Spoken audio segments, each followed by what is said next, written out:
उसको BSEL second semester English 310 an introduction to philosophy, and we are doing to have our exercise of multiple questions on idealism. In contents, our first content is idealism topic, multiple choice questions. The main four divisions of philosophy are metaphysics, epistemology, axiology and logic. Logic जो है उसकी मदद से हमने एक चीज़ को हल करना होता है। मैथमेटिक व्यू में आप कोई थ्योरी या एप्लीकेशन लगाते हैं कि इसको हमने प्लस करना है, माइनस करना है, सिंप्लीफाई करना है, अलजेब्रा यूज़ करना है, लेकिन बेटा ये जो आपका फिलोसॉफिकल अप्रोच है ना, इसमें 4 किस्म की डोमेन हैं, metaphysics, epistemology, axiology and logic. अब हम मेटाफिज़िक्स का मतलब ये है कि हम इसको थोड़ा सा स्टडी करें। मेटाफिज़िक्स के बारे में मैं आपको थोड़ी सी एक लाइन बताती हूँ कि मेटाफिज़िक्स हमारी नज़र में क्या चीज़ है, ताकि हम इसको एनहेंस कर सकें। ये हमारे पास है metaphysics. Metaphysics only one domain. इसका हम जो है फ़िलॉसफी को हम करेंगे थोड़ा सा कैसे कि मेटाफिज़िक्स क्या होती है। मेटाफिज़िक्स को हम स्टडी करने के लिए सिर्फ उसकी डेफिनेशन को, metaphysics is the branch of philosophy that examines the fundamental nature of reality excuse me, including the relationship between mind and matter, between substance and attribute, and between, you may say, potential and actual thing. This is the definition of metaphysics. Now come on for our lecture. These are our notes.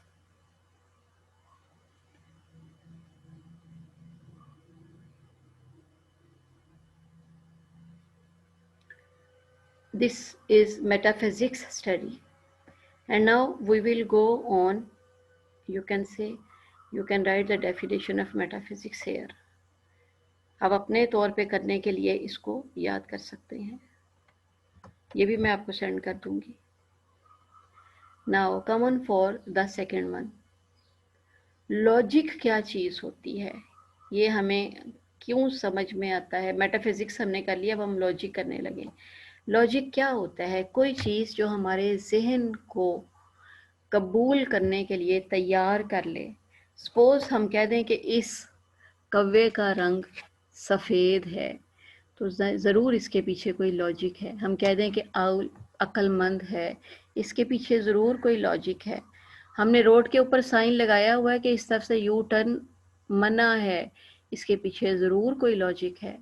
हम कहते हैं कि आपने MCQs, इस philosophy को हम जो है ना इसका समझते हैं कि क्या मतलब है इसका।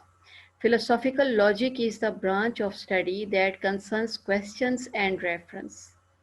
पहले हमारे ज़हन में क्वेश्चन आता है कि ये चीज़ क्यों है, फिर हम उसके रेफरेंस की तरफ जाते हैं, प्रिडिक्ट करते हैं, आइडेंटिफाई करते हैं, ट्रूथ डायग्नोज करते हैं, क्वांटिफिकेशन देखते हैं, existence, entailment, modality and necessity. Philosophical logic is the application of formal logic techniques to philosophical problems. जितनी भी philosophical problems है ना, उनको हम logic की टेक्निक के साथ स्टडी आउट करते हैं। तो हम अपने logic की डेफिनेशन को भी यहाँ अपने पास रख लेंगे, ताकि हम इसकी ये मेटाफिजिकल या मेटाफिजिक्स फर्स्ट था, और हमारे पास दूसरा जो है वो है लॉजिकल अप्रोच, जो हमने अभी अभी मीनिंग पढ़ा, और हमने इसको अंडरस्टैंड करके MCQs को अप्लाई करना है। तीसरा वो हमारे नोट्स में ही था, हमारी स्लाइड्स में भी था, वो है एपिस्टेमोलॉजी। मेटाफिजिक्स, लॉजिक और एपिस्टेमोलॉजी 3 ब्रांचेस हो गई, और इनका फ़िलॉसफी के साथ बहुत गहरा ताल्लुक है। मैं अभी आपको इसके मीनिंग आपके सामने फाइंड आउट करके सिर्फ और सिर्फ मेन जो है वो बता रही हूँ। एपिस्टेमोलॉजी, फ़िलॉसफी, हमने इसको फिलॉसफी की रूह से देखना है। तो हमारे पास है कि epistemology is the branch of philosophy which concerned with knowledge. Epistemology study the nature, origin, and scope of knowledge. Epistematic justification and related issues. इनको हमने इसमें स्टडी आउट करना है। तो ये जो तीसरी डेफिनेशन है, ये हम अपने पास रिकॉर्ड में रख लेंगे ताकि हम इसको अपने तौर पे स्टडी करें एमसीक्यूज़ को तैयार करते हुए। आपको ये बहुत हेल्पफुल होंगे कि हम फिलॉसफी के मेन ब्रांचेस, जो सबसे पहले मेन इश्यूज़ हैं, उनकी मेन अंडरस्टैंडिंग और डेफिनेशन को क्वालिफाई करें। और ये एमसीक्यूज़ की सूरत में बहुत अच्छे से होती है। This is the fourth one. Now the last is, we can see that the fourth definition is, जो हमें एमसीक्यू में आई है, वो है एक्सियोलॉजी। ये भी हमने पावर पॉइंट स्लाइड्स में पढ़ा था, लेकिन बेटा आज हम इसको रिवाइज करेंगे ताकि आप न्यू कमर हैं, न्यू क्लास हैं, सेकेंड सेमेस्टर हैं, आपको पता हो कि हमने लिटरेचर में स्टडी करनी है। मैंने आपको मैथ की मिसाल दी बेटे, उसमें रटा नहीं लगाना पड़ता, उसमें आप खोज नहीं लगाते, उसमें आप जो है किसी वर्ड के मीनिंग में नहीं जाते, लेकिन जो आपकी फ़िलॉसफी होती है इसको आप अंडरस्टैंड करते हैं। तो हमने इसके मीनिंग को देखना है कि इसकी क्या फ़िलॉसफी है। ये आ गई जी हमारे पास। Axiology from Greek axios, worthy logos, science, also called theory of value. ये थेरीज हैं, ये एप्लीकेशन है, ये थीम्स हैं। The philosophical study of goodness और value, good in the widest sense in range. Axiology Britannica में इसके जो मीनिंग हैं वो हम आपके साथ शेयर कर रहे हैं। इन the widest sense of truth and applicable in philosophy. ये हमने एक्सियोलॉजी का मतलब देखा। इस तरह से बेटा हमने एक एक चीज़ के मतलब को अंडरस्टैंड करना है, फ़िलॉसफी को समझना है। You are now university students, हमने इसको कैजुअल नहीं लेना है, हमने इसको प्रॉपर से तैयार करना है। आप देखें आपके पास जो पावर पॉइंट स्लाइड्स या कोई नोट्स होते हैं वो आपके टीचर आपको सिलेक्शन के साथ चुन के भेजते हैं ताकि आप उनको अच्छे से तैयार कर सकें। ये सारी की सारी जो डेफिनेशंस हैं, ये चारों की चारों मैं आज आपको ये देखें भेज रही हूँ ताकि आप इनको रिवाइज कर लें। इसको अब हम ऑफ कर देंगे, अब हम इस पे आ जाएंगे और ये मेरे पास हैं ये। तो ये मैं आपको भेज रही हूँ ताकि आपको मैंने स्पेशल क्लास आपके लिए है कि कल मैंने सुबह ही आपको एमसीक्यूज़ का टेस्ट भेजना है, तो ये आपके पास हो।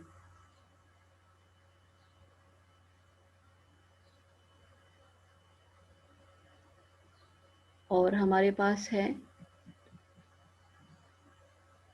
हम ये गर्ल्स का है और ये सेकंड बॉयज़ का है।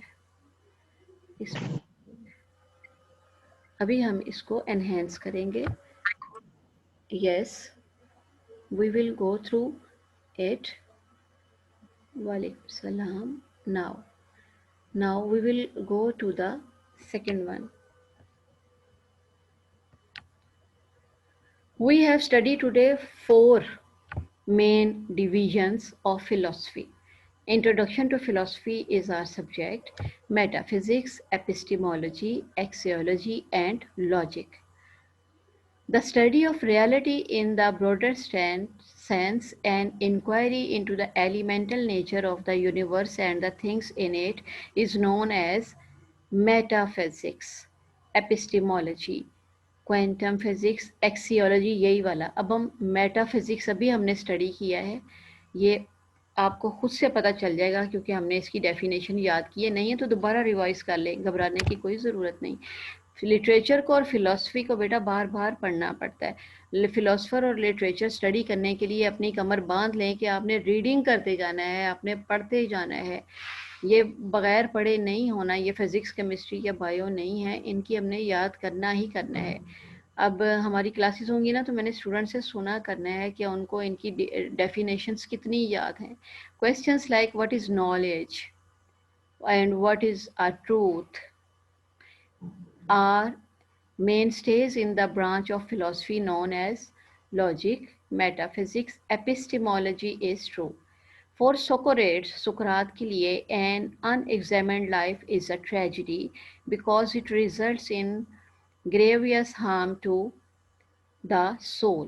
वो कहता है कि ग्रेविटी जो है ना, ये इंसान की सोल के लिए नुकसानदेह है। Sorry, tragedy, ग्रेवियस। ट्रेजिडी का मतलब आपको पता ही है, fate, tragedy, plot, character, thought, diction, melody, action are the main components of tragedy, according to Greek mythology. जितना भी हमारे पास ट्रेडिशनल ट्रेजेडी चली है, उसमें आपने अभी स्टडीज़ भी की हैं, आपके सिलेबस में भी है, सिनिका है, गोरबोडक है, और ट्रेजेडी ऑफ शेक्सपियर, हैमलेट है।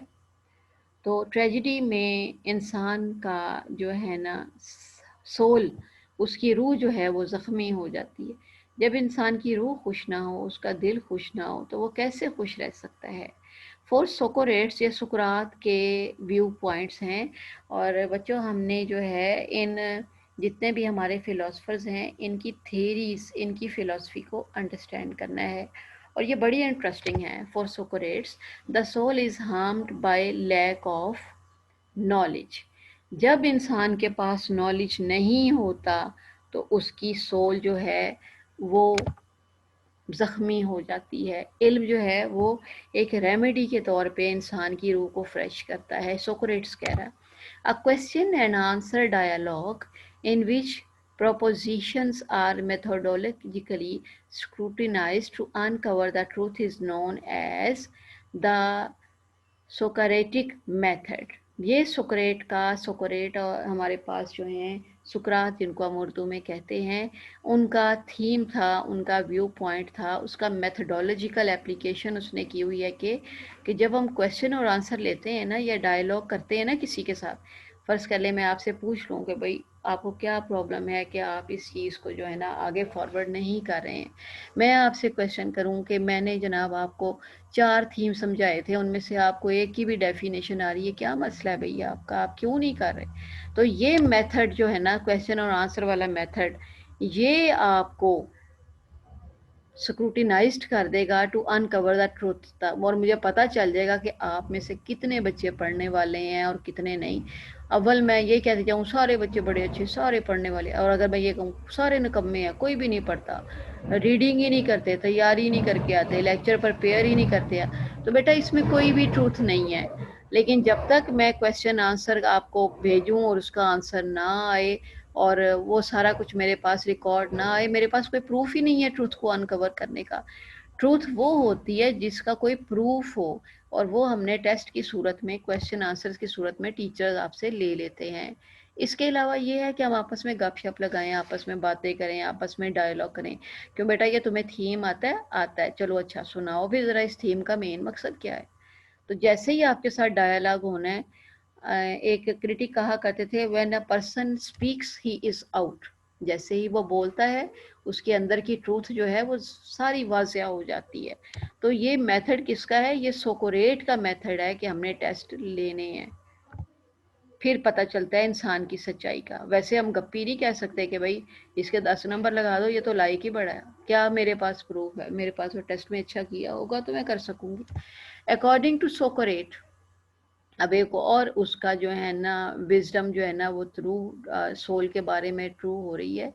According to Socrates, a clear design that a person has an unhealthy soul is her exclusive pursuit of social status, wealth, power and player.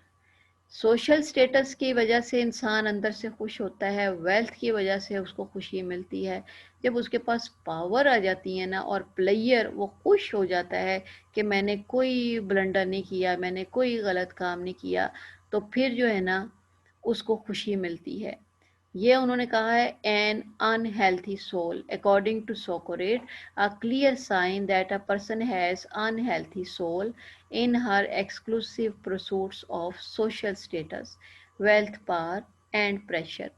मैंने डायलॉग के तौर पे आपको कहा कि जिसके पास सोशल स्टेटस है, सोशल स्टेटस क्या होता है? बड़ी सी गाड़ी, बड़ा सा बंगला, अच्छा कीमती ड्रेस, ब्रांड की जूती, ब्रांड का सूट, वेल्थ, बहुत सारी पैसे मेरे बैंक बैलेंस में पड़े, पावर मैं जो चाहूँ जिसको हुक्म दूँ वो मेरे हुक्म का गुलाम है, प्लेयर, और मैं हर वक्त एंजॉय करता हूँ, खुश रहता हूँ। तो ये चीज़ें जो हैं, ये एन अनहेल्थी सोल है। जब तक हम अंदर से खुश नहीं हैं उस वक्त तक दौलत और सोशल स्टेटस हमें खुशी नहीं दे सकता। सोशल स्टेटस में हम बड़े जनाब सबसे मिलते जुलते हैं, नाउज बिल्ला, जब नमाज जनाजा का वक्त आता है कोई भी नहीं आता पास, तो कहाँ से खुशी मिली? सोल की खुशी तो यही है कि इन वर्ल्डली ब्यूटिफिकेशन हो। The famous statement an examined life is not worth living is attributed to Socrates. ये तो बड़ा जो है ना मशहूर फिक्रा है, an unexamined life is not worth living. Unexamined, जिसका एग्जाम नहीं लिया गया, जिसको परखा नहीं गया, जिसको जांचा नहीं गया, जिसकी ट्रिमिंग नहीं की गई, तो इसीलिए हम आपको इज नॉट वर्थ लिविंग, वो जिंदा रहने के काबिल ही नहीं है। हमारे पास एग्जिस्टेंशियलिज्म के भी एमसीक्यूज हैं, तो आपके 2 मिनट रह गए, मैं 2 ही पढ़ लेती हूँ। इसको बेटा हमने समझना है एग्जामिनेशन पॉइंट ऑफ व्यू के हिसाब से। According to Sartre, existentialism is a doctrine intended strictly for specialists and philosophers। तो एग्जिस्टेंशियलिज्म जो है ये स्पेशली फिलोसफर्स के लिए है। आप बेटा लिटरेचर के स्टूडेंट्स हैं और आप फिलोसफी को स्टडी कर रहे हैं, be very serious to its approaches. इसको बार बार पढ़ें, इसको बार बार रिवाइज करें, जितना समझ में आता है उतना ही पढ़ लें, जो क्वेश्चन है वो लिख के रखें ताकि मुझसे आप क्लियर कर लें। What all existentialists have in common according to Sartre is the view that, क्या व्यू है जी उनका? एग्जिस्टेंस प्रीसीड्स एसेंस, ये वाला सही है। एग्जिस्टेंस जो है ना वो ही इंसान के एसेंस को आगे प्रमोट करती है। In Sartre in Sartre's views, when one chooses how to live one is choosing. जब वो सोचता है कि मैं कैसे रहूं, तो वो सोचता है, क्या सोचता है देखते हैं, ऑप्शन भी देख लेते हैं इसके। फॉर ऑल पीपल, सिर्फ एक ख़ानदान के लिए नहीं, एक दोस्त के लिए नहीं, बल्कि सब के लिए, ना सिर्फ अपने के लिए। In Sartre's view, when one chooses how to live one is choosing for all people. Sartre claims that when he speaks of forlornness he means that, उसका मतलब फॉरलॉर्न का मतलब ये होता है कि